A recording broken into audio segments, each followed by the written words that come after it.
আপনারা একটা জিনিস নোটিস করেছেন কিনা জানি না, কিন্তু আমি কিন্তু নোটিস করেছি, তাই জন্য কথাটা বলতে আসলাম। আর এটা কিন্তু কেউ সিরিয়াসলি মানে নেবেন না, প্রত্যেকবারের মতো ফেলে দেবেন। দেখুন, এক এক করে ঘটনা ঘটছে, আর প্রত্যেকবার ওই পলিটিক্স ঢুকে সেগুলো আমি বারবার সেটা আগে থেকে বলে ফেলেছিলাম যে প্রত্যেক সময় একটা মানে অপরাধ আর আইনের মাঝখানে রাজনীতি কেন ঢোকে, তাই না?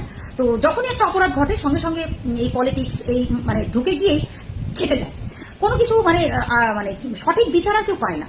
তো একটা কথা খুব বলতে ইচ্ছা করে যে সত্যি কথা বলুন তো, যে মানে এটা কেন হয়, মানে রাজনীতিটা কেন আসে, রাজনীতির ঊর্ধ্বে গিয়ে কোনো বিচার কেন কেউ পায় না?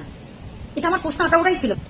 সবসময়ের জন্য মানে ওই জিনিসটাকে ঘোরানোর জন্য, ওই কেসটাকে ঘোরানোর জন্য এই এই পলিটিক্স ওই পলিটিক্সের গায়ে কাদা ছড়বে, ওই পলিটিক্স এই পলিটিক্সের গায়ে কাদা ছড়বে করে একটা মারপিট, একটা এটা সেটা করার পরেই একটা অন্যদিকে ঘুরে গিয়ে জিনিসটা পুরো বাবা মা মার খায় বা কোনো পরিবার মার খায়, যারা মাঝখান দিয়ে পড়ে সঠিক বিচারটাই পায় না। আপনারা সেটা নোটিস কখনো করেছেন কিনা আমি জানি না, আমি করেছি, তাই জন্য বললাম যে সবসময়ের জন্য অপরাধী আর আইন এই দুটোর মাঝখানে সবসময় রাজনীতি ঢুকে যায়, সঠিক বিচার আর সাধারণ মানুষ পায় না।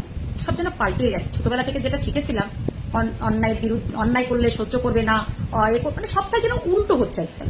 চোখ বন্ধ করে রাখো, মুখ বন্ধ করে রাখো, কান বন্ধ করে রাখো।